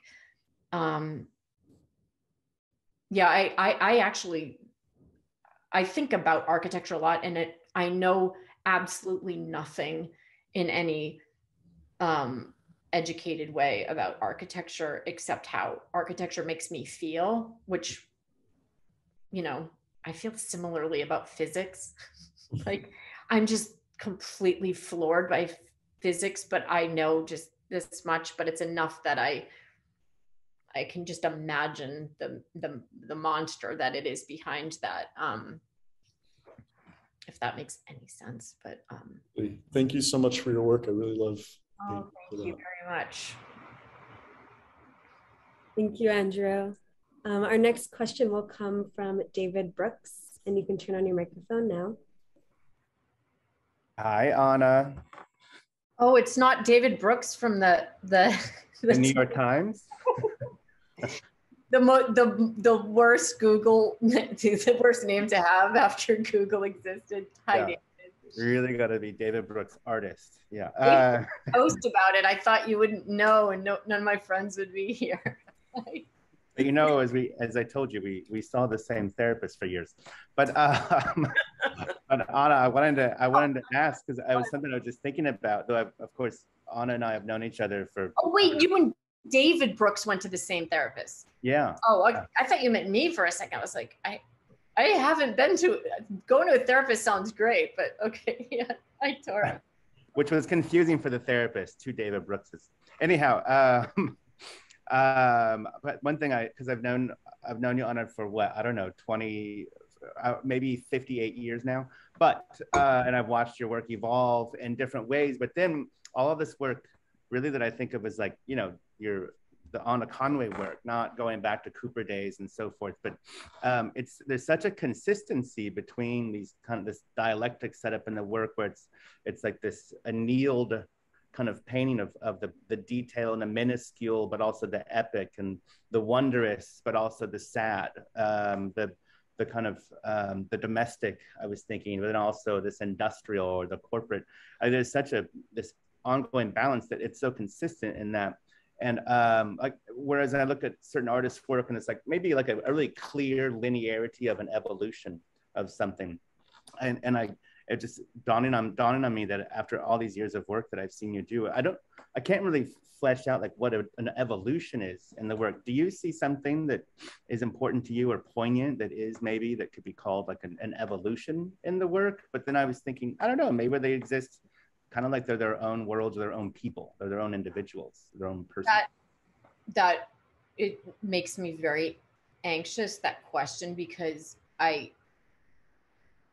it kind of goes back to my feeling I don't make a body of work. I'm supposed to. I'm an artist. I'm supposed to have a body of work that makes sense. And then the next one is this. And then I look at that and I change it to this. And this is reflection. and I am afraid a little bit that maybe it, each is this autonomous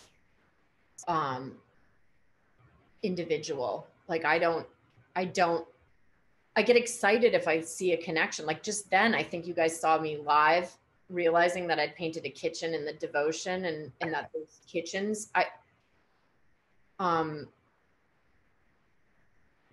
well, the connections are those consistencies that I kind of listed. I mean, there's more, but than that. As funny as this sounds, I just still feel like, oh, I know I need to make this painting. Oh, I need to make this next painting. I need to do this next painting. The only thing that keeps happening is that I keep wanting to make a painting. Yeah. Which is, you know, part of me is embarrassed by that, because I think, well, what? I better have a good reason. This time I better decide before I start that I don't make preparatory studies, as you know, David. And I think I should, or, you know, or is a different way to do this, but this is how I feel like ready. I always feel excited to be in the studio. And so I do think they're coming out as individuals, but maybe I don't have to worry about that. I mean, I think I've let myself not worry about that because I'm afraid of just stalling or something, or, I think it's definitely not a worry at all. I think it's one of their powers. It's the strengths of them, is that, and you can see it in the show, the exhibition, that it's not this necessarily a chronological orientation to the work, which is very refreshing and important. So when I think back, just the artwork in one's own work isn't necessarily always linear in that fashion, and life isn't necessarily unfold through one's memory and existence as linear. So I think that's a really strong aspect of the work. Thank you so much, David. Thank you, Anna. Our next question comes from G.E. Schwartz. Thank you, and thank you so much for this introduction to your work. Thank you, Anna, Nick, and everybody at the Rail, and especially to Anna. Are you seeking to interrogate sort of the many and multifarious kind of deployments of everydayness in the work, especially, you know, the urban street life, the home life, monuments, this kind of thing? To just look into the everydayness of the thing, and I think you're finding this like very dramatic uncanniness in it. But I probably the first word that pops out is seeking, and I truly don't know if I think each time I'm starting, especially when a painting starts from such a different place, that certainly no, I'm seeking something different here, and then it kind of rolls back, and I can see how they relate to each other or interchangeable.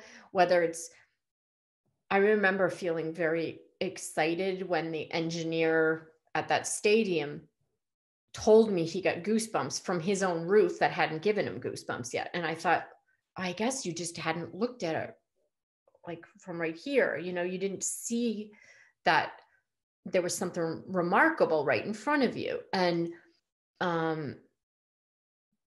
you know, I guess that's a job maybe of, I remember my aunt, actually, who is a poetry critic, had talked to me about, a lot of people in my family don't do anything interesting, but I have one amazing relative who's a poetry critic, and she was talking about Edgar Allan Poe, and like, I was in 5th grade, and I still remember her talking about, I think I told her that I always use run-on sentences, and, you know, I had a teacher who said, "Where are your periods, girl? Like, it goes on and on and on. You just keep using comma after comma after comma."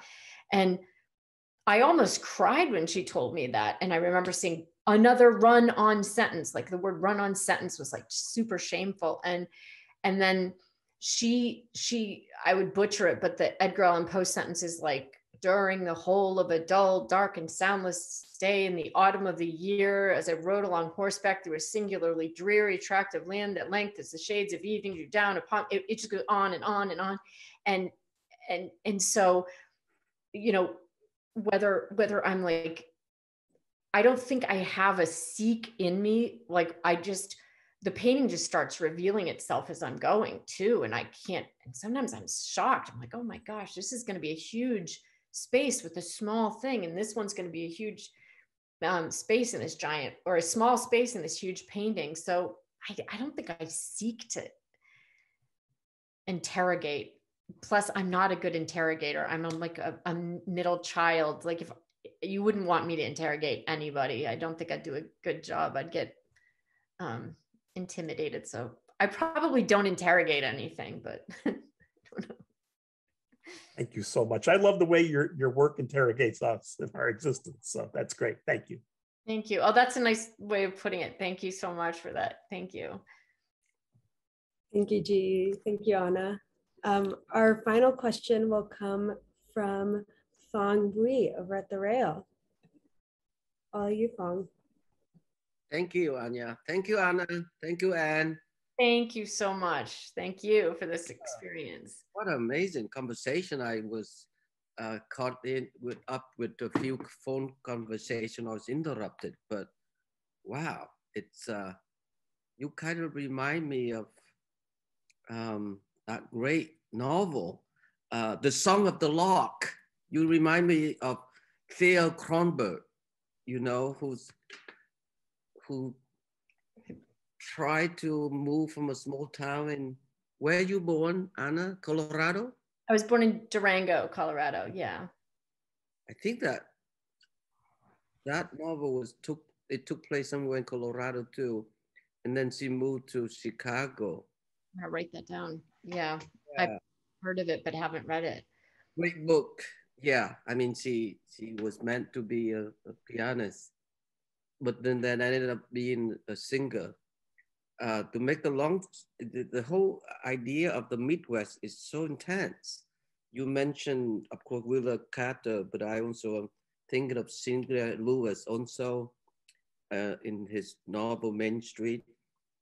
During the pandemic, I make effort to go back and study that period of American literature.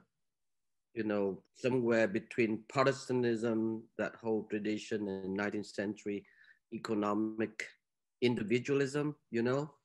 But that's also when it's applied to Sherwood Anderson too. Or Carson McCullough, that's another great novelist also that we can't think of, but The Heart of Either Lonely Hunter, you know, that's another great novel to associate with. But let me ask you this, the spiritual isolation is well referenced in that genre. You know, you mentioned even in the Gothic tradition as well. It's, of course, locality vary differently. But you talk about a certain kind of breathlessness. I think that a small ordinary narrative and a big space. So there's something that I once talked to Irving Sandler, how so many you know, reading or interpretation of him being born in Cody, Wyoming. So the largeness or the scale of the painting associated with that. But you just read Moby Dick. And I once talked to Irvin. I really believe that he referenced removing from his own, you know, Midwest upbringing in order to identify with the Atlantic Ocean. It's much more mysterious, you know, so the scale shift psychologically. So my question is to you, Anna. Scale is psychological. Yes. In the way you describe. So you don't make preparation at all. You launch to this automatism. Am I right? A certain kind of I don't make any preparatory studies. I just, they seemed completely useless. I don't, the paintings change so dramatically while I'm working on them. I mean, dramatically within reason, but yeah, sometimes actually figures get wiped out, and very early in the painting, they feel like a storm of light and shifting things and moving them around. And, but you're so right about scale. Yeah, I think you said something, a really good word, reckless. Did you say that? Like reckless. Yeah, that's such an interesting word to me, because I think I was using the word hysteria, but that reckless, that thought of being reckless too, that like where you want to scream when you're not supposed to scream, or you know, in a quiet space. And there's something repressed about paintings in a way, because they aren't making any sounds, they're not moving. So there's something inherently repressed about them in a funny way, like, and mine feel even more so still and buttoned up in an odd way. Even when they're wild, they're still, you know, a Francis Bacon, a screaming painting, like monks,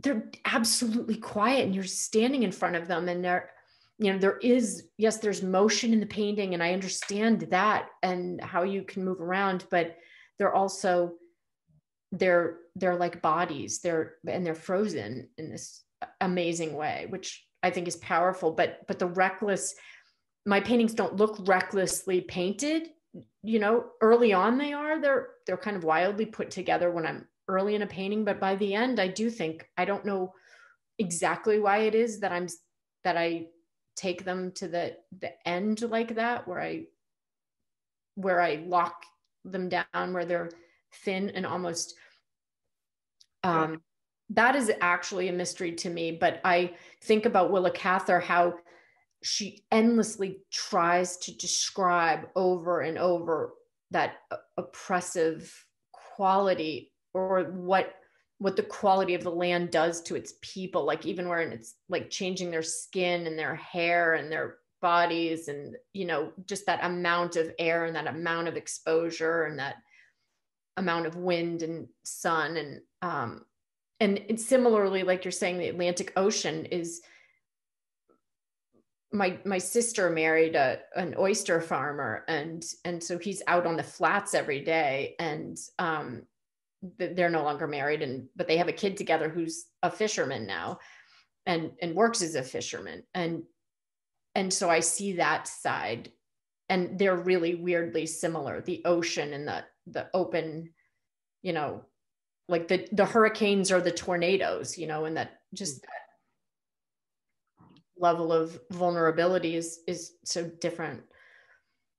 It's so interesting to me, because in a way, it's the painting don't quite refer to surrealism at all, and yet the technique of automatism is somehow recklessly deployed in the way that you compose and create the imagery, you know, because they're not dreamlike at all. They're kind of real.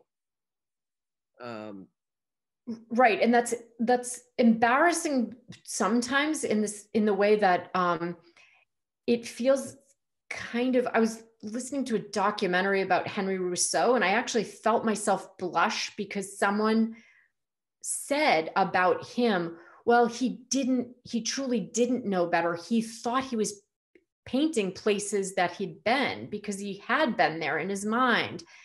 And I felt a little embarrassed, because sometimes deep down, I'm like an 8-year-old boy. I'm imagining this place that doesn't exist. And I'm like committed to creating a space that doesn't exist in all of its kind of intensity. And there's almost something, you know, maybe like I talk about Ishiguro, because he really builds the world. He builds each character, and he'll kill them, or they'll die, and like how deeply you care about them by the end.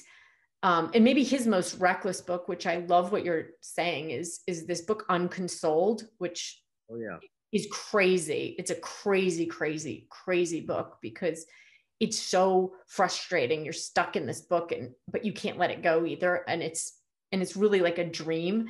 So he's getting away with that. Like I'm telling you about a dream that is so long, but it's also so relatable somehow. You actually, I mean, I think in a way it's his way of asking if interrogating his books themselves or something, telling a story. He's like kind of pushing himself apart.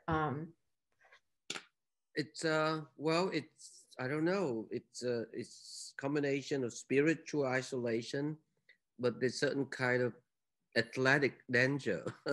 There's something sport-like. Right. You know, it's very haunting, you know. It's very haunting. And as if wherever you grew up, you wouldn't let go to that immediate association. So I guess seeing The Shrink is actually quite a... I haven't. That wasn't me that saw The Shrink. I should see a Shrink. No, I didn't quite make the reference either way, but the work give that, you know, it generate that sense of suspense, of being very highly analytical, but also there's a equal sense of recklessness too, you know. And I like that you are, you know, self-analytically aware of the work, so that's terrific. Congratulations, go see the show, you all. Thank you, Anna. Thank you so much. Thank you. It's quite brilliant. I need to re-listen to it. I wonder if I can copy, before we cut out, I'm going to just, can I copy like what's in the group chat? Just because there was some links. Let me do that really fast. We can also send it to you after, but if you'd like to save it. Yeah. Yeah, let me see if I even can. I don't know if I can, but I also don't, there's not, I know I can't, I don't know how to do that. And there's nothing. We can send it to you post. Don't worry about it. You'll be able to save the chat. Yeah. Okay. Thank you. That would be great. Thanks, everybody. Yeah, thank you. Thank you, Anna. Thank you, Anne. Such a pleasure. Conversation. It's a pleasure. And our poem. Yeah. At the Rail, we have a tradition of ending all of our community events with a poetry reading. So today I'm thrilled to welcome Dare Williams to the stage. A 2019 PEN America Emerging Voices Fellow, Dare Williams is a queer HIV-positive poet and artist rooted in Southern California. He has received support for his work from John Ashbery Homeschool, The Frost Place, Bread Loaf, and Tin House. He was the co-curator of the West Hollywood Literature Festival 2021. Dare's poetry has been nominated for a Pushcart Prize, Best of the Net, and Best American Poets of 2021. He is at work on his debut poetry collection. So without further ado, please, Dare, take it away. Hey everyone, thank you so much, Nick and Anya and all at Brooklyn Rail. I love Brooklyn Rail. I feel so enriched by this conversation and spending time with Anna's work. One of my obsessions is Twilight because of the possibility of what can happen in the liminal space between public and private and the exterior and interior. And so it's been great to sit with this work. I'm gonna read a few poems that have come out recently, and hopefully the themes will feel like they are in conversation with Anna's work. This first one is called A Painting, a Wonder. In my life, I'd like to experience fireflies, their swollen rush inside twilight's last call. You got all tangled up, so you painted one on a little rock left of center, a holy voyeur. When I finally see them, I want to be changed, to be that person experiencing wonder alone and speechless, knowing they will leave before I truly understand. Darling, I expect too much. Like just because something is rendered, it's forever. That it won't get washed out in all that white. When I love something, I tear it. I don't know what else to do. Most things just need light and time. Most things aren't you and I and what we've said to each other, how we flicker away the moment we taste it. This next one is called Covet. Walking up 7th Avenue, there is so much plastic, I hardly know what to do. I am this kind of animal. I want to sink my teeth into all that is yours. I tell my friend, I feel so lost in the everyday. It's the losing that makes me a terror. I will rip through a life without looking back. I will take it all away and change clothes mid-sentence. In New York, a boy dines alone, eyes like a doe. I sit across from him because he holds what I want. He smells like my childhood, so I inhale him. No matter what I do, I will never get my father back. This next one is called Blue and Green. Mother, you don't know the sound of a good horn, the way it slices through night with its groan, how it spills through the city in search of a partner. You scuff across the kitchen with heavy feet, pierce your dinner with a fork. Miles away, I am sick and sweaty, held by a leash, being led through the tar of this town. I'm fumbling for a baggie and a key. It's not supposed to be like this. I am an irreplaceable shade of twilight. I am weighted. Never have I seen your face bend the way a blue note does when I arrive at the door. A crackle in the vinyl, weathered and out of tune. Too far gone to call in. Too close to say goodbye. I ring the bell. I say, I love you. I get paid. This is our little dance. Okay, so I have one more for you. Thank you so much, everyone. How to make a deer collapse. Start by getting him right where you want him, soothing the soft part of his head. Maybe it's a truck and you are the driver. Start by saying you are taking him somewhere, a place he's never heard of. Start by making sure whatever is in the rear view will shrink. Tell him that an engine idling is love. Tell him that a slamming door is love. Tell him that searching is for fools. Tell him there's no use in praying. Tell him to get out of your face. Tell him to forget about dreams. Tell him anyone who's anyone has a mother to say, once upon a time. A father to say, as far as the eye can see. So don't even try to look. Then say, forget everything you've seen here, even the name of this town. Then take your foot off the brake. Thank you so much. Thank you so much, Dare. Those were so extraordinary. They gave me goosebumps. Thank you so much.